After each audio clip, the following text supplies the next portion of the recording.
On our agenda today, we're going to go over some quick announcements, and then we have someone from Vanderbilt University to go over some medical school admissions info, and then we'll have a Q&A session, and then we'll have our sign-in form.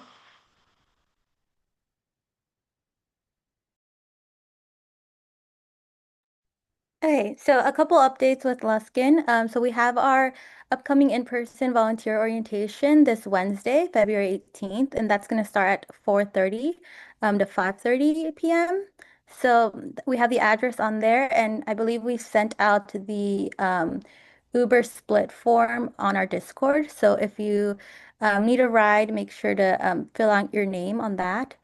And as mentioned previously, just make sure to fulfill all the steps in the email before attending the orientation. I know they have um, they'll give you some more time if you don't have the TB test ready by then. But let them know definitely if you still need more time to get that in by emailing them. So. Then they have another in-person orientation in June, and that'll be June 18th at 4:30. But they just made us aware that they have online orientation options. So that would be on March, April, and May. And if you're interested in attending one of these online orientations instead, you can fill out the form. You can scan the QR code and fill out the form, and then we'll email you with further instructions. Okay.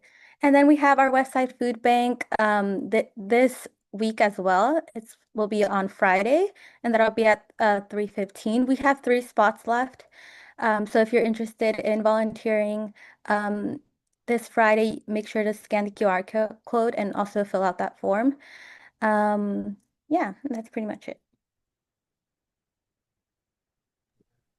And then if you guys are interested in switching your mentorship group, then please fill out that form. I think we shared the groups on Discord, so you'll probably have to scroll up to find that. But yeah, if you want to switch, then make sure to fill out the QR code and we'll try to switch people around, but it'll probably depend on like how many people are in each group and stuff like that. So not a guarantee, but we'll try to make the groups like even and where people want to be. And then merch, if you still want to order merch, then definitely do so. We still have some sizes available. And then if you want to pick up merch, fill out the other QR code. You could pick it up even tonight if you want to. Just fill it out and make sure to put week 7. And then so you could do either Monday through Thursday, after 5 p.m. So if you want to come tonight, it'll be at my apartment. So just let me know. And yeah, now we'll have Emily introduce the uh speaker for today's meeting. So thank you and take it away, Emily. Yeah. So thank you, everyone. Thank you for all being here today. I know that it's like a weekend and it's a holiday, but thank you for coming out. And we're really excited to welcome our guest speaker, Maggie. She's an admission officer from Vanderbilt School of Medicine. So she works really closely with the medical school admissions process, and she's going to be able to give a lot of great perspective on like what schools are looking for in applicants, how applications are reviewed, and how students can prepare for a career in medicine after undergrad. So Maggie, thank you so much for being here today and sharing your knowledge with us. We really appreciate it. So she's going to start off with just a quick introduction on Vanderbilt School of Medicine and then just kind of talk a little bit more about it. And then if anybody has any questions, feel free to unmute your mic or put it into the chat. All right, perfect. Thanks so much, Emily. All right, I'm going to go ahead and share my screen. Okay, can everybody see the fun little PowerPoint I've got up? Okay, there we go. Yes. All right, perfect. So very informal. If you have a question, feel free to drop it in the chat, shout it out. I want to answer all your guys' questions today because I know you might have a lot, but just brief overview, gonna quickly go through our program and just share a little bit about it. And then I'm going to talk through our admissions process, and then I want to leave lots of time for questions because I want to answer what is important to you all. But first and foremost, my name is Maggie Rose. I'm the Assistant Director of Admissions here at Vanderbilt School of Medicine. And prior to this, I worked as a program coordinator for an anesthesia assistant program in Columbus. And that was kind of my first introduction to the graduate medical education world. And after being at Vanderbilt, I hope I can work with this student population for the rest of my career. You all make it so fun to come to work every day because you're motivated.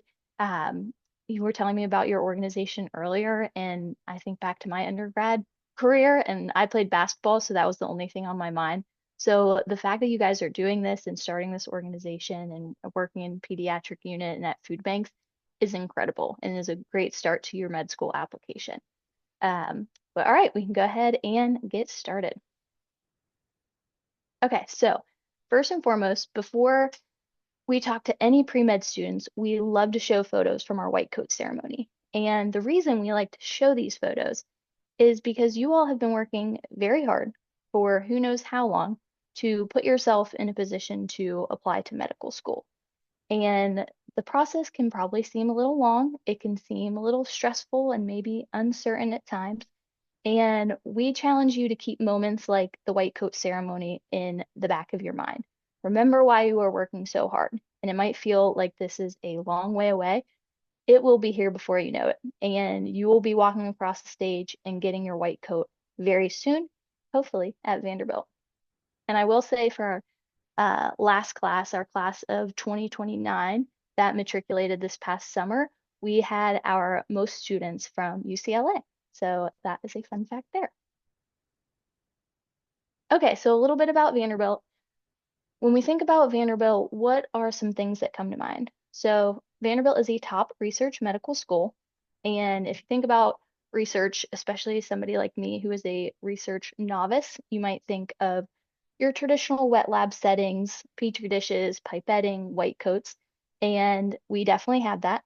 But here at Vanderbilt, we really have the resources and the infrastructure to really allow our students to research whatever big question comes to their mind. So it could be music related, it could be law and medicine related. Our students have the ability to research whatever piques their interest. We are a private medical school, so what that means is at this time we can accept students from all across the nation and all across the globe. We are super innovative here at Vanderbilt, so we are always trying to push medicine forward. And it starts with our leadership and our administration. We're always trying to make not only medicine better, but medical education better as well. Vanderbilt is super supportive, and I think this was one of the things that stuck out to me most when I first started in this role is how much support is in place for our medical students. We don't necessarily lower our expectations, but instead we raise the level of support for our students. And you kind of think back to some of the med school tropes of, oh, we're weeding people out and we're making it really hard. We want you to finish medical school here and say, I really enjoyed my time at Vanderbilt. And then last but not least, we are located in Nashville, Tennessee. If anybody's been to Nashville, Tennessee, it is a great city to visit. So even if you don't come here for med school, put it on your bucket list because it is a great town to come and visit. I'm originally from Ohio, and my move to Nashville has been amazing. There's just so much to do here in the city. If you're a foodie, we have our Nashville hot chicken, 10 out of 10 recommend.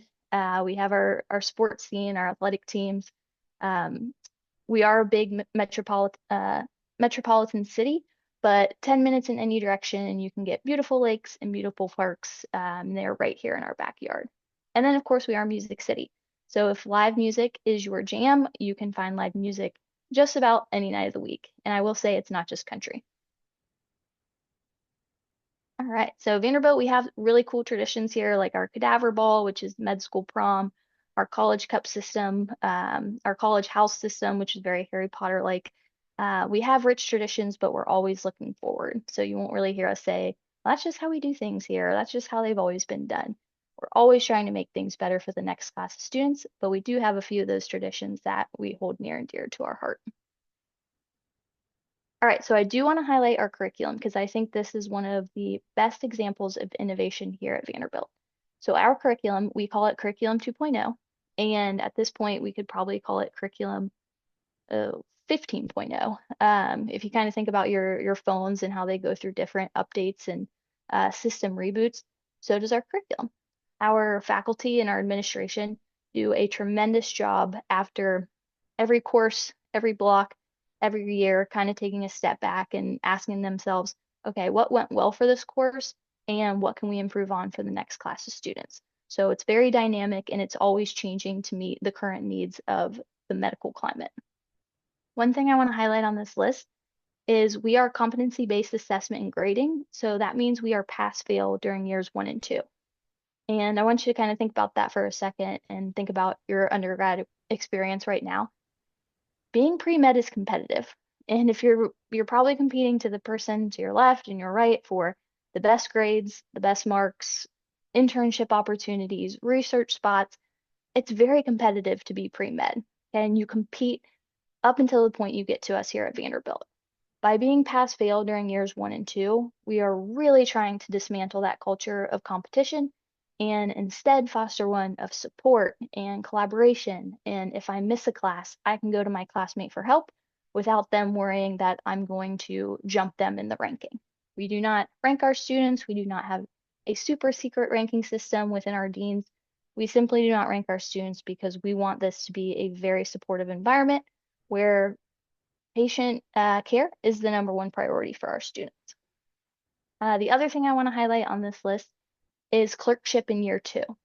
So in a lot of traditional med school curriculum, you will have 2 years in the classroom, and then you'll start your clerkships during year 3.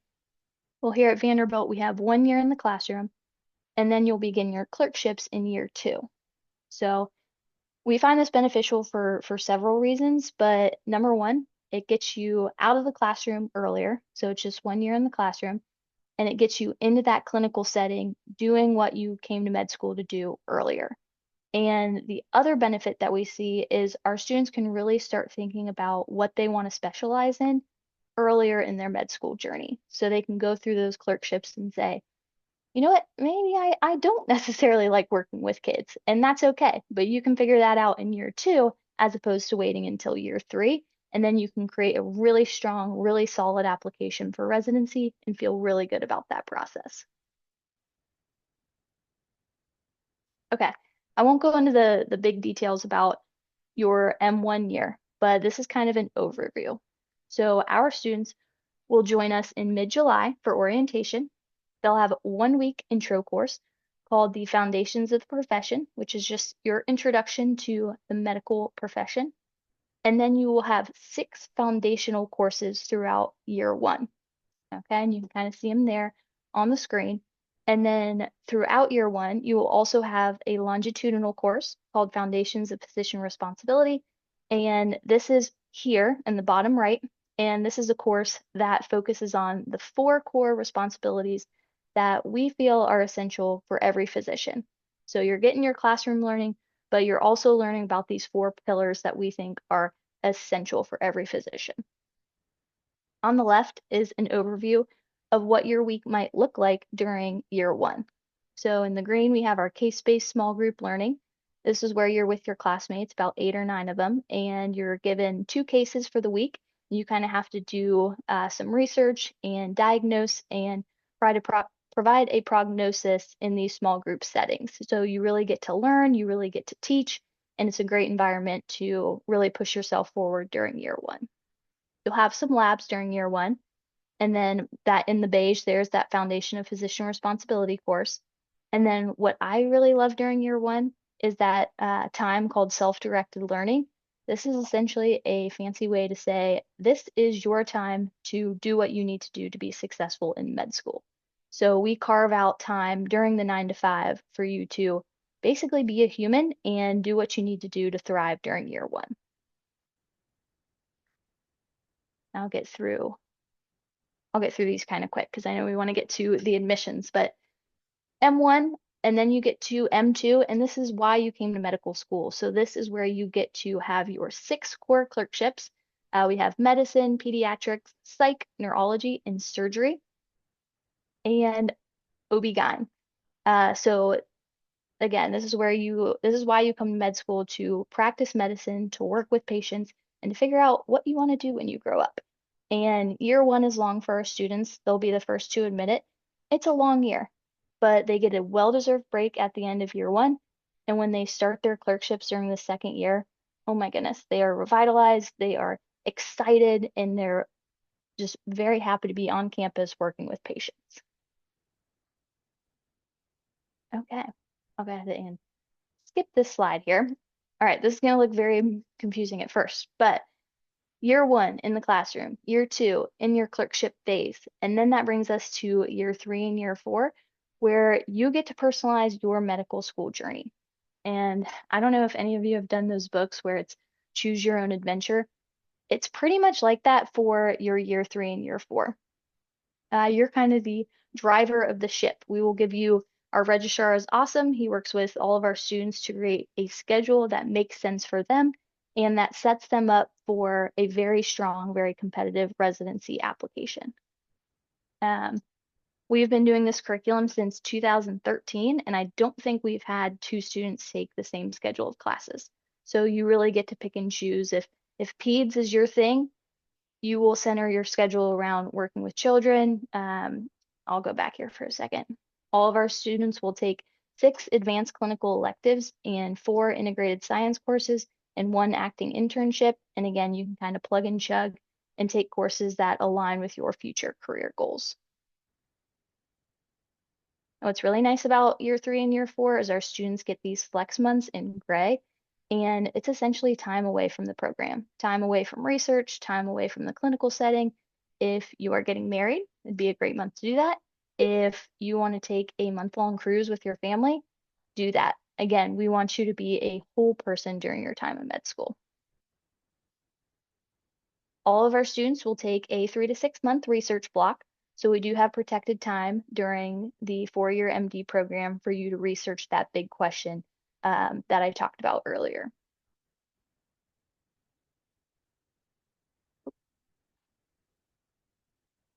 A little bit about our culture.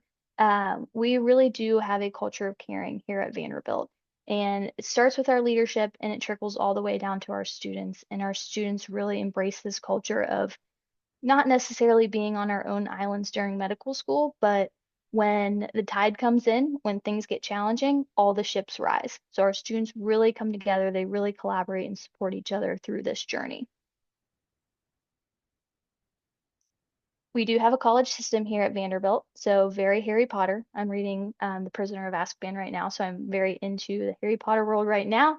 But we have a college system here at Vanderbilt where once you arrive on campus, you're sorted into one of 4 colleges, and there is competition throughout all 4 years with your college, but there's also fun and learning communities and mentorship and wellness retreats. Really great stuff happens within this college system.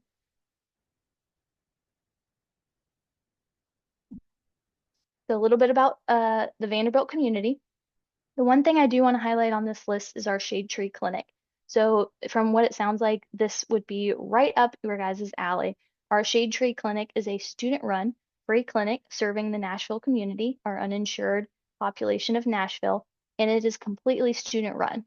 Of course, we do have some physicians that oversee the process, but this is student-run, student-directed, and you can start getting involved with the Shade Tree Clinic during year 1 of the program. You can start working with patients during year 1. It's not something that is just reserved for our upperclassmen. Okay. So match day probably seems even further away, but again, it'll be here before you know it. Our students have a very high, very strong competitive match rate. It's going to sound braggy when I say this, but our students can essentially match wherever they want to go. I will say this past cycle, or this past class of 2025, a third of them matched into Vanderbilt residency, which I think is a cool testament to their experience that they had. They wanted to keep that going. This is where you will spend most of your time during med school if you are not in the clinical setting. Classes will take place here at EBL, Eskin Biomedical Library, which is a bright, open space for our students to collaborate, study together, and become future physicians. Okay, so that is about Vanderbilt. Any questions about Vanderbilt or our curriculum before I dive into admission stuff?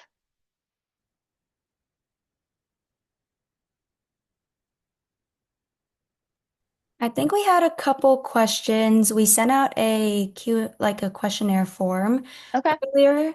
Um, and so one of the questions asked, does Vanderbilt give preferences to those who do undergrad at Vanderbilt?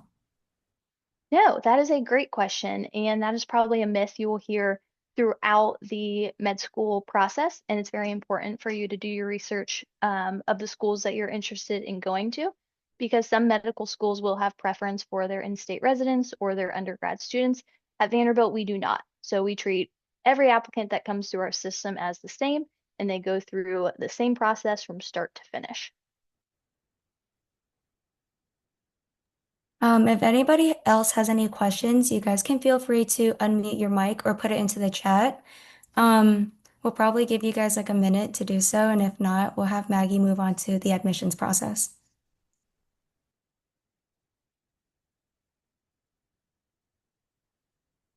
I'll go back. This is a very wordy slide and is overwhelming. So I'll just wait a second.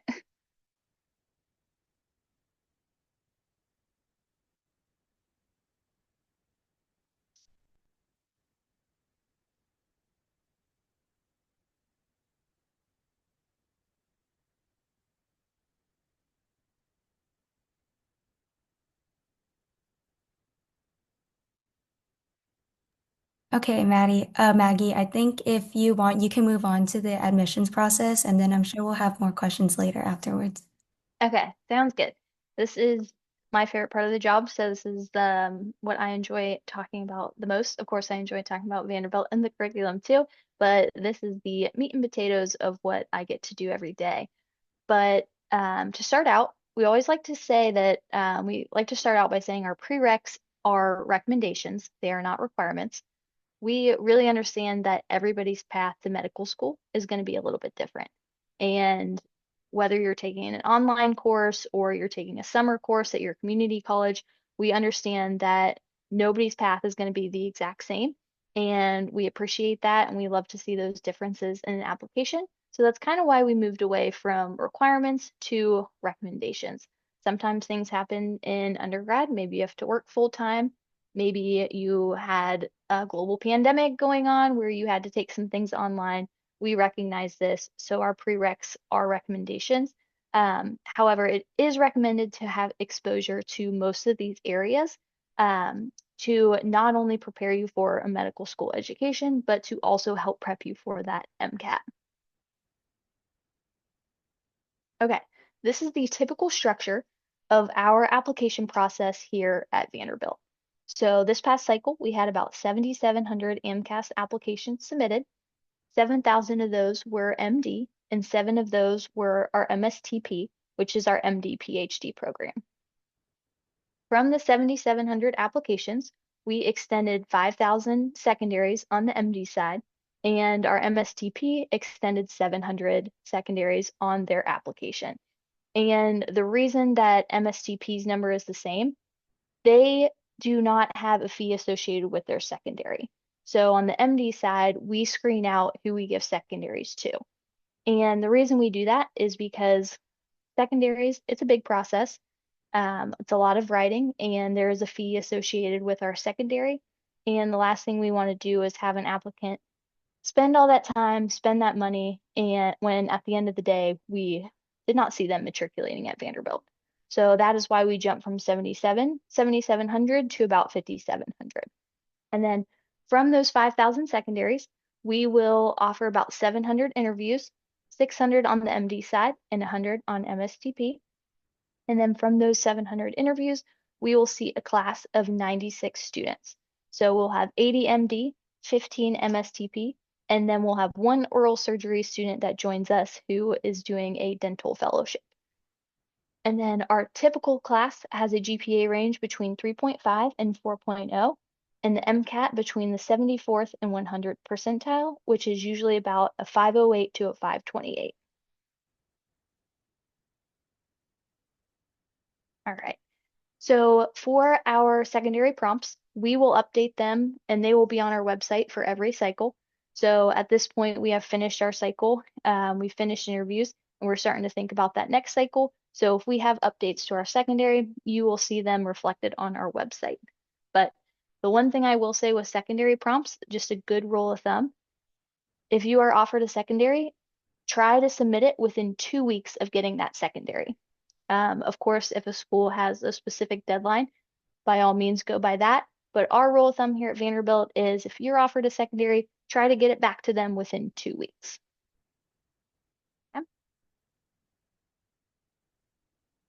Okay, so meat and potatoes. What makes a candidate competitive? So first and foremost, do not treat this as a checklist. So when we are going through applications, we can very much tell when an applicant has just said, okay, I have community service, I have leadership, I have research, and they have a few hours here, a few hours there, but not a lot of meaningful experiences. We can kind of tell when an applicant is just treating this like a checklist and just getting it done because it looks good. Second most important, not most important thing on this list, but all these things are important, but a fire in the belly for medicine. So when we are going through your application, we want your passion for medicine to jump off the page at us. When we finish reading, we close it up, or I guess it is electronic, so close the tab. We want to see that excitement for medicine. We want to say, I have to meet this individual, okay? One thing we look for here at Vanderbilt is a strong academic history, okay? We understand that stats do not tell the entire story, but a strong GPA and a strong MCAT helps us trust that you will be successful here in our program. Informative letters of evaluation. This one I think goes under the radar. So as you are going through your courses and you're doing your extracurriculars, start thinking about your future letter writers. And we are looking for letters of evaluation from individuals that know you well and can really speak to your character and your potential for a career in medicine.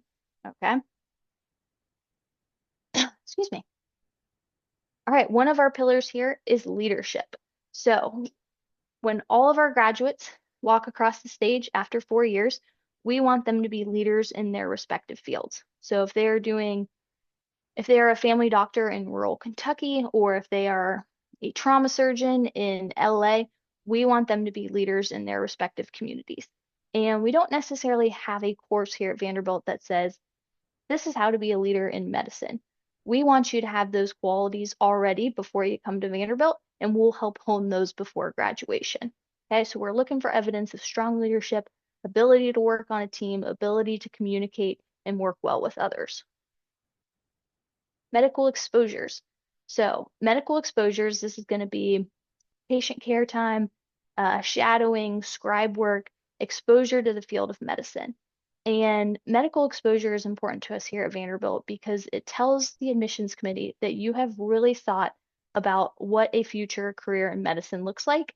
You've seen the good, you've seen the bad, you've seen the ugly, and at the end of the day, you still want to do it. Okay?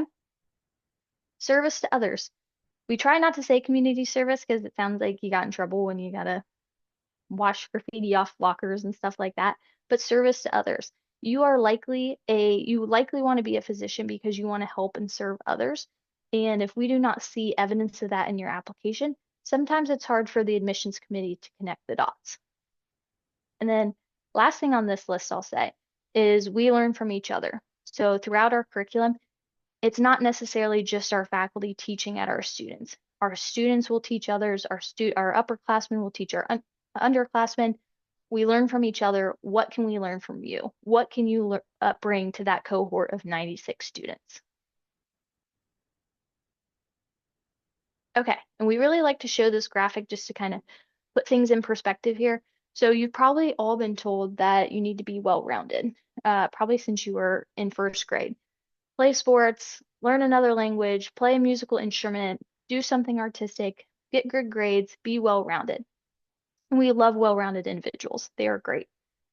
But when we're looking at our class of 96, what we're really looking for are those mountain peaks on an application that really stick out, grab our attention. And then when we put 96 mountain peaks together, that's when we get that well-rounded class. Okay, so that stuff that jumps off the page at us and says, I have to meet this individual. Okay, just some tips and tricks as you are going through the med school process. attend any and all school visits and fairs. So you guys are doing great by joining me tonight. I love it. You're just going to learn little nuggets here and there that you might not necessarily get from a website. So, for example, you probably learned Vanderbilt, we have a 3 to 6 month research phase. And if you're thinking, research is not necessarily my jam, maybe Vanderbilt is not a great fit for you, and that's okay. You'll start to learn little nuggets when you attend these school visits and school fairs that you might not get just on the traditional website. Rolling admissions. So this, I cannot emphasize this enough. A lot of med schools operate on a rolling admissions basis. And what this means is that it is generally advantageous to get your application in as early in the process as possible. And we don't want to necessarily compromise quality for speed. So we don't want you to just rush and get your application in just to be early. But we do want you to get that application in early in the cycle so we can start reviewing it, you can submit your secondary, and we can start inviting you for an interview. All right. Seek guidance and be wise where you seek it. In this modern world, there's so much social media out there and Reddit and Discord and doctor.net or something like that. Seek guidance, but be wise where you seek it. Okay, so your pre-health advisors, admissions officers at medical schools, get good advice from people that know the process, understand the process, and are an expert in that content. Sometimes it can be very overwhelming to go to Reddit and see advice from a million different strangers, but get it from the source. All right. Research schools to which you are applying and know their mission statement. Okay. Really, this just helps you see if a school aligns well with your own mission and values. All right, I kind of walked through the process earlier, but our process is competitive. So I'll be the first to admit that getting into medical school is a competitive process. Recognize this and have a parallel plan ready. So if you're going through the process and maybe you don't get in that first round, try to find ways to strengthen that application.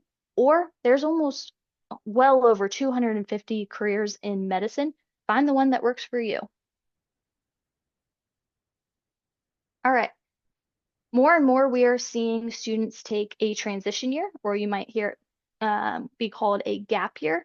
So be wise with your transition years. So if you finish undergrad and you say to yourself, I do not want to pick up another textbook, I do not want to study for another year or 2 or 3, that is a-okay. I think there is a misconception with taking a transition year that it looks negative or has a negative connotation on applications. We're seeing more and more of our students take transition years. We want you to be 100% ready when you come to medical school. Just be wise with what you are doing during these years. So if you are maybe beefing up your GPA, great. Maybe you are getting some leadership exposure or some research opportunities, great. Just be wise with what you're doing in these transition years and then be ready to speak about it during the application process. Okay, and I mentioned it earlier, no shame in reapplying. We have admitted students that have applied more than once. Work towards positive changes in your application if you do reapply. All right, and then I think this is my last slide here. One tip that I absolutely love is have someone not familiar with your journey review your application. So I kind of think about it like this. If I'm applying to medical school, I'm likely going to have my mom or my dad review my writing and my application just to make sure it looks good, which is great. But my parents know me better than anybody else. And if something doesn't make sense, they're going to be able to fill in the gaps themselves. Whereas if you have somebody who's not familiar with your journey review your application, they're going to be able to call you out on it and say, this part I didn't necessarily understand, or maybe you should speak more to this. For your personal statement, make sure that this could be only used for medicine. There will be times when we are reviewing applications and we will read a personal statement and we just kind of say to ourselves, well, why medicine? It seems like we could almost pick up that personal statement and drop it in an MBA program or a law school application or another type of graduate program. use that statement to really talk about your passion for medicine and your journey to medical school. On your AMCAS application, you get 15 experiences. Be descriptive with these 15 experiences, okay? And then you have the opportunity to choose your 3 most meaningful. Be wise with the 3 that you select, and then be really descriptive about what you did and what that impact was on your journey to medicine. And then using your experiences, create a timeline. So in our application software, it's really cool. You'll submit your application and we can see your entire timeline. I encourage you to do the same, build out a timeline, and then see if there are any gaps. What am I missing? Am I missing leadership? Do I have a gap in my medical exposure? Where are some gaps that I can help fill maybe in my senior year or a transition year? Something like that. And then last but not least, ask for help. And you saw it with our secondary question, we want students that know how to ask for help. Medical school is hard. It's going to be hard no matter where you go. And at some point, you are going to have to ask for help. So get comfortable with that process now. All right. Okay. That is everything that I have in terms of the admissions process and curriculum, life in Nashville. So I am going to open it up for questions and I can stop sharing my screen here. Okay.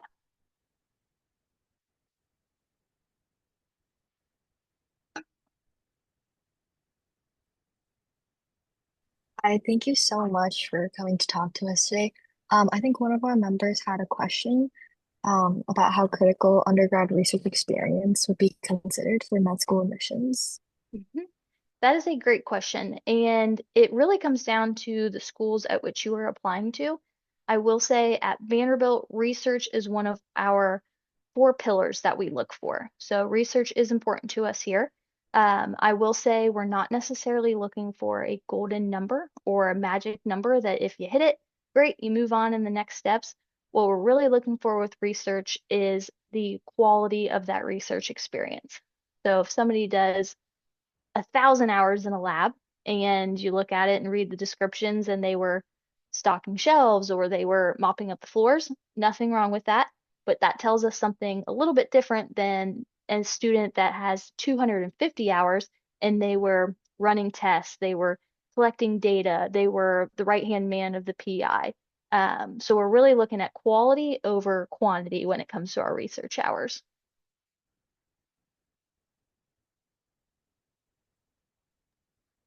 Thank you so much. Our next question was, what helps an applicant stand out? And are there any immediate like red flags or something that hinders an applicant's chance of admission? Yeah, great question. I think things that help an applicant stand out.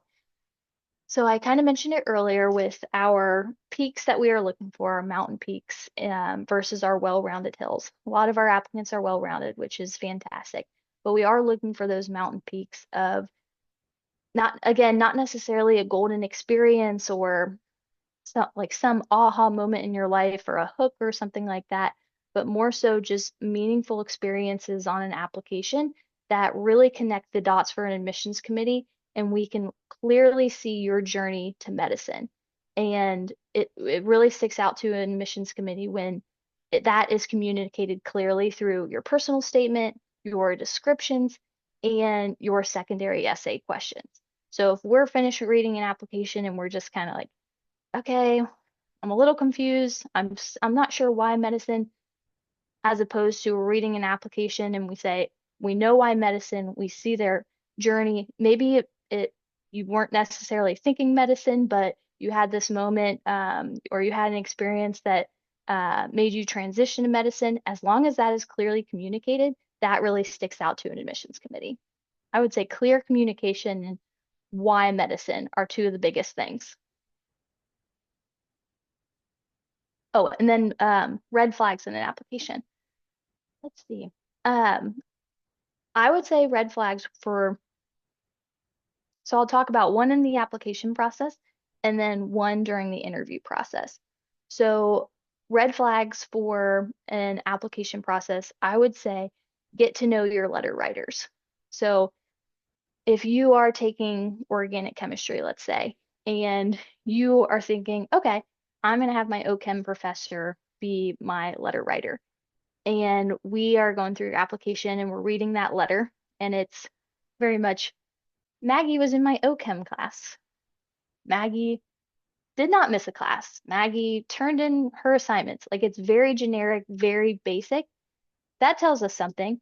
But then think about if you went to that OChem class, you made a relationship with that professor, you sat in the front row, you asked great questions, you were in office hours, you were engaging, maybe you led a tutoring session. Think about that letter of evaluation and what that OChem professor is going to be able to speak about. I think not necessarily red flags, but I think the letters of evaluation can be very underrated through this process because, again, we're really looking for those letters that we want to read letters from individuals that really know you well and can really speak to your ability and potential for a career in medicine. And then I see somebody's hand up, but red flag for the interview process.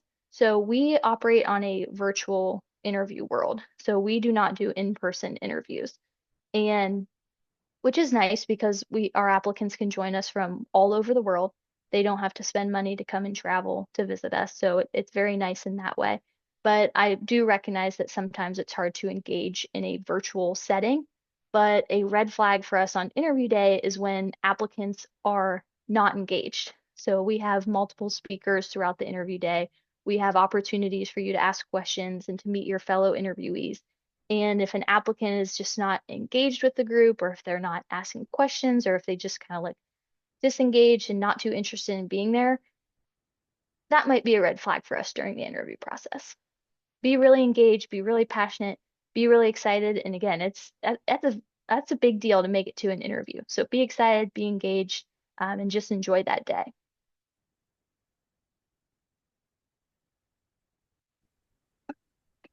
I was kind of curious regarding medical schools in general, like Vanderbilt. Are they focused on like the timeline of the applicant regarding their extracurriculars, like maybe when they got research, when they decided to, join a clinic, or is it just in general if they were able to encompass those experiences during their undergrad? Great question. We kind of recognize that everybody's path is going to be a little bit different, and sometimes resources or opportunities or just life circumstances happen, and you might have to do things on a different timeline. I will say, if we're looking at a timeline and we're seeing a lot during freshman year and a lot during sophomore year, and then not a whole lot during junior or senior year, we're going to start to question, okay, maybe they fell out of love with medicine, maybe they're not too sure about going to med school.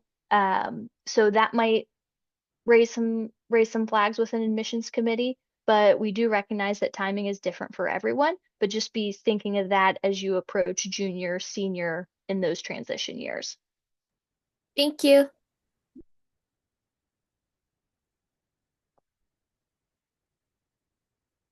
Is this group all classes or upperclassmen? We're all classmen, so we have Okay. freshmen, sophomore, yeah. Okay, very cool. Mostly freshmen. Oh, cool.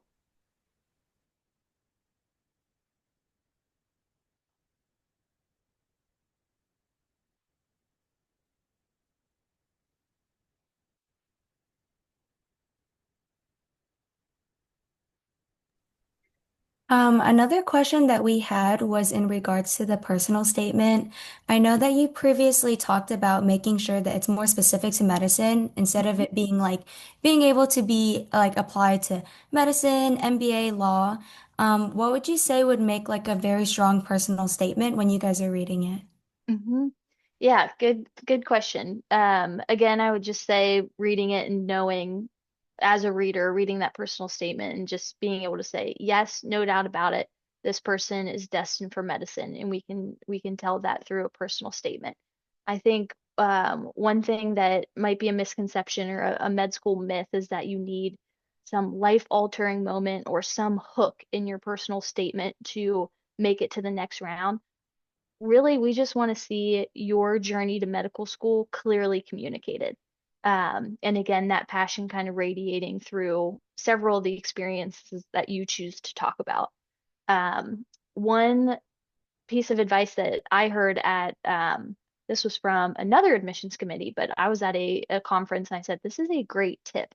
So if you are applying for med school and you are writing your personal statement and your experiences and your secondary, and one thing to think about is, okay, what 3 qualities do I want to demonstrate to the admissions committee? Maybe it's discipline, maybe it's passion, maybe it's motivation, whatever those 3 are. Do your application and then again have somebody review your application and ask them before talking about those traits and qualities. Say, you read this, what 3 things come to your mind? Like what 3 qualities do you think I possess after reading this? And if those don't line up with what you are trying to articulate, maybe there's different ways to go about communicating those things. So I thought that was a really cool nugget of advice of just kind of identifying what you want the admissions committee to know more about you and finding ways to incorporate that through those 3 means of personal statement, experiences, and secondary.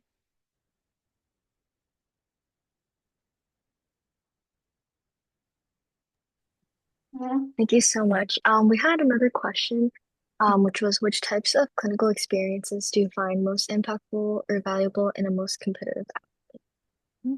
Great question. I would say medical exposures that, again, not, I wish we had a magical formula or like a golden type of answer that if you do this, then X, Y, and Z happens. A lot of our applicants will do different types of experiences, but I will say those experiences where you can work with patients and you can work on that bedside manner and you can work within a healthcare team and demonstrate to the admissions committee again that you've really thought about this career. You've seen it, you've done it, you've worked with patients, you've been in this setting, and at the end of the day, you want to do it, are great experiences. So as you are thinking about ways to strengthen your application or get experience, start thinking about what that impact might look like for your application. For example, scribing is a great opportunity because you're really exposed to the healthcare setting. You get to see a lot, but are there opportunities where you get to do hands-on patient care and get to speak with patients and get to work in a healthcare team? So really look at the experience and think, okay, what will I get out of that that can strengthen my application?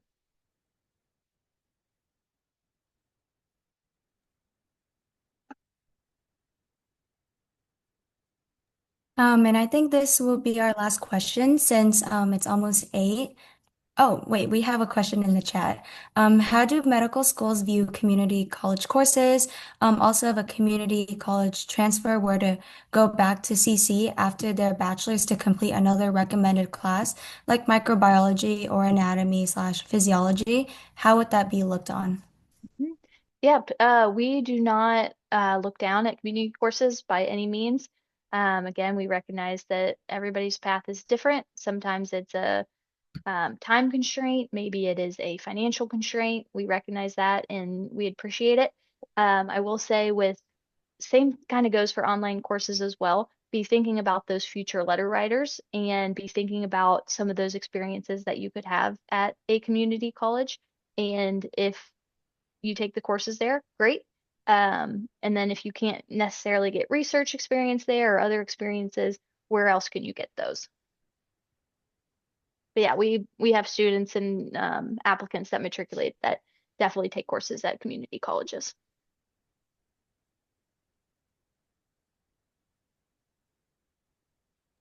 And I had a question. Mine's regarding residency planning. Is there any support that Vanderbilt offers to students applying, especially to more competitive specialties like surgery or dermatology? Yes, great question. So first and foremost, I would say our curriculum does an excellent job of preparing our students for a competitive residency application.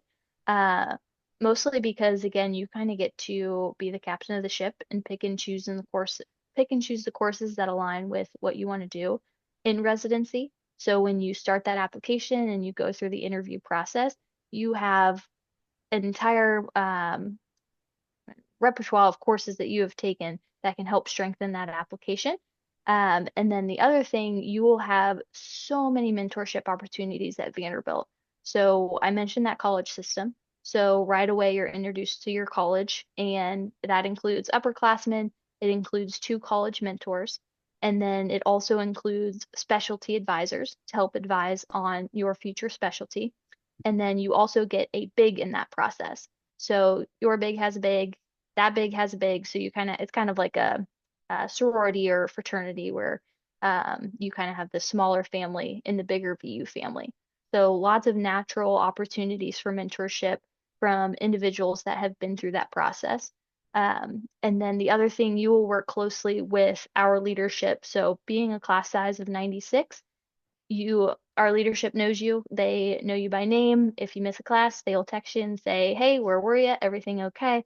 And you get that one-on-one time to really think about what you want to do in residency and how to best prepare and be the most competitive applicant for that residency program. Thank you.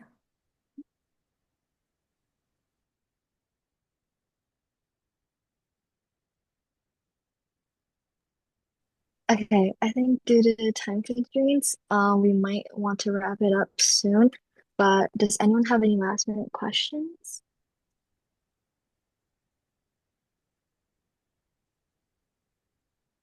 I have a question. So you said that Vanderbilt is like a really heavy research university. Um, when you look at undergrad applications, how many or like what types of research experiences it counts to be competitive? Mhm. Yeah, great question. And again, it kind of comes back to we don't necessarily, like if you look at our matriculants from this past class, it's not one opportunity or one research experience that necessarily sticks out. Um, some of our students will do the traditional wet lab research experience where they are collecting data and doing the petri dishes and all that fun stuff. Um, some individuals are doing like the dry lab, I guess, so to say, where it's more like for example, one of our students during their 3 to 6 month research phase, this wasn't an undergraduate experience, but this is what they did once they got to Vanderbilt, is they researched the effect of live music on ICU patients. So not your traditional wet lab setting. So our students in undergrad in the application process will see experiences like that from all the way from the wet lab setting to settings like that where it's not necessarily in the wet lab. Mostly what we're looking for is that students can ask the big questions. They kind of know how to form a hypothesis. They know what the process looks like of control variables and things like that. We're just looking that you've really asked the big question and kind of know what research entails, but not necessarily one perfect experience for our applicants. It really varies. Thank you.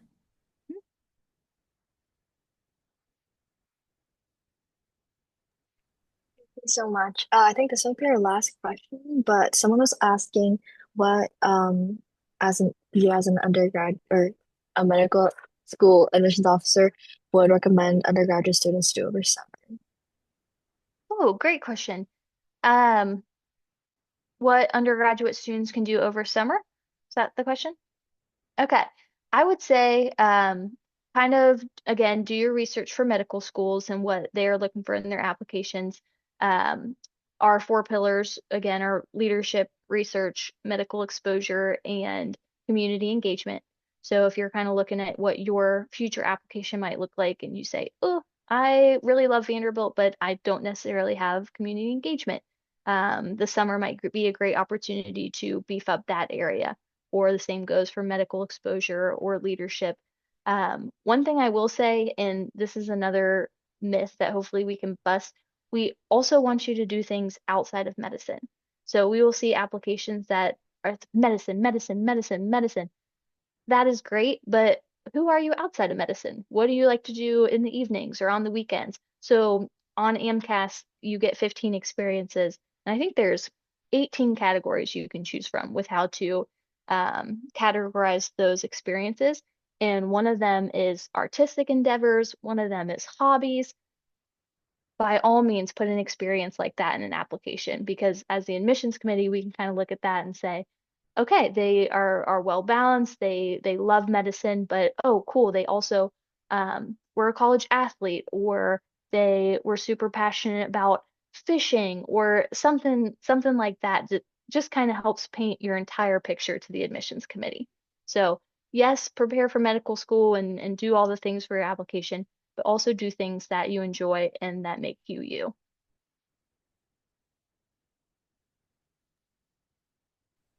Thank you so much. Since it's 8 p.m., I think we'd like to wrap it up now. But again, thank you so much for coming to the Zoom meeting today and talking to us about the medical school admissions program. Yes, thank you for having me. I'm going to go ahead and put, so this is the MD admissions at Vanderbilt email, but I run it, and my colleague Gracie Sansbury, who is our missions counselor, helps run it. So it is not, I promise you, are not just emailing into the abyss. It will be answered. So if you have any additional questions, send us an email. And then you can also, we hold general information sessions once a month. So if you have more questions or you just want to learn a little bit more about Vanderbilt, you can email us at MD admissions and we'll get you the schedule. Thank you so much, Maggie, for your time. Thank you for Yes. coming. We've hopefully all learned a lot about Vanderbilt, and we hope that some of our members apply once they're ready to apply to medical school. Thank you so much. Yes, thank you so much for having me and good luck throughout the process, everyone. Thank you. Have a good night. Thank you. You too. And our members stay for the sign-in form at the end. If you have any questions, we did just recently get a school email, so that is our new email on there. So if you have any questions, feel free to reach out to us there or on Instagram. And then we have the sign-in form on the next slide. Thank you guys for coming. Thank you We guys. hope Have you a guys. good rest of your night. Yeah, And good if you have night, any guys. other midterms, then good luck this week.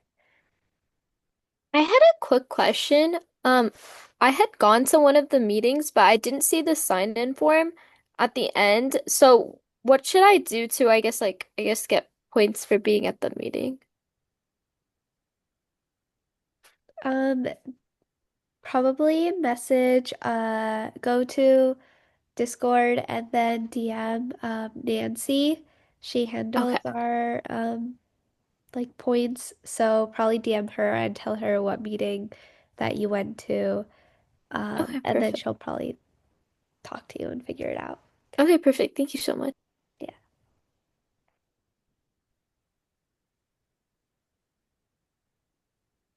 Okay, I also had a question. So about the orientation, like I already got like almost all the requirements completed, and I just need I think like the quiz, not like you know what I mean, like the one that you sent in the email about getting the final requirement in to be like ready to volunteer and everything. And I was just wondering if you like once you go to the orientation, are you ready to start volunteering, or is there like a wait time in between? Uh, no. Well, for me last year, you could start, I think, like the next week or like basically right after. It was more like, especially like right after the orientation, like a lot of people will be signing up, and some day and times can be like uh more full, so like they won't be able like you won't be able to go in that time that you like might want. I would say that's probably the only thing. But yeah, you could start like pretty immediately. Right now, I think you can do like any day and time. So honestly, if you um, like I feel like if you set your time, um, like sooner rather than later, you'll probably be good and like can choose whatever time that you want. Um, but yeah, maybe if you're not gonna start for like a month, then uh, maybe like have another option of what day and time you want to go. But yeah, that's probably what I would say. Okay, because I think my schedule next quarter works better for volunteering. So I was thinking of maybe doing like the online orientation, like it might have suited me better, but I wasn't sure like what you would advise me to do. Mm, You can choose whatever works best for yeah, I you. feel like just Yeah, choose whichever. if you'd like to do the online orientation, maybe if you are planning to start a little bit later, that could work. 'Cause I know the first one, Jen, if you can go to the slide, is in March, I believe. March Um, 20th, I believe. Yeah, March 20th. yeah, March 20th. So if that works better for you, or any of the other online orientation works better for you, then you can do that. Okay, I also had another quick question before I go. I have I'm taking like LS7C and LS30B in a cluster class, and all of the midterms this year were on Monday from like 6 to 7:50. So I haven't been coming to the meetings, and I'm gonna have my next week I'm having my second midterm for LS7C, and I'm just like worried that I won't be considered an active member because I just like I cannot come to the meetings because of my midterm. And I was wondering if there was like anything I could do to like potentially like make up more points for that. Um, like if you guys have any, I've been doing the fundraisers as well, but like I don't know if it's gonna be enough. Want to make sure Mhm. to show up too. We'll have one more social, so that'll be an easy way to gain points and then continue fundraisers and going to our volunteer opportunities to help get you some more points. Yeah, you Alright. can go Well, to the food bank, that's 20 points. Um, yeah, but if it gets near like the end of the quarter, and then also if you're like kind of close, usually we have like makeup point options. But that's usually if you're like within like, that's like 90 or 80 yeah, up. if you're like Yeah. kind of close to I think the thing. 85 is the cutoff. So Yeah. 85 or above is you'll get potential active membership and then be able to make up those points next quarter. Okay, perfect. I was just a little worried, but thank you for answering my question. I appreciate it. Yeah, no worries. Yeah. And we'll update the point sheet so you can Yeah. track how many points you have. And if you're Um, still like worried, uh, and it's like about the end of the quarter, then you can like check in with us and we might be able to help you more. But yeah, I Okay. think there's still a lot of like opportunities left the rest of the quarter. Okay, yeah, I think I'll get involved in the food bank too since it's worth a lot of points. But thank you for answering my question. I hope you guys have a nice weekend. You yeah, too. you Good too. You. Thank night. you. Sorry, real quick, what is Nancy's like Discord? Because I realized that there's like a couple. And then also, when do you know whether you were chosen to be part of like the West Side Food Bank volunteering? So those who were chosen to be at the West Side Food Bank, you should have received an email. I'm not sure if you did from Jasmine Sanchez. Okay, But if because I just submitted it because I didn't realize that there was only oh, like 3 spots left. That's why I was just curious. Like, okay, okay, I'll yeah, get no like worries. If you submit the form, she'll reach out to you soon with the steps. But I think it's just like a waiver you have to fill out, but you um print out the waiver and bring it to the event. So on February okay. 20th. Yeah. Okay, perfect. And then what was Nancy's Discord? Her It's last name is XIE. let me see.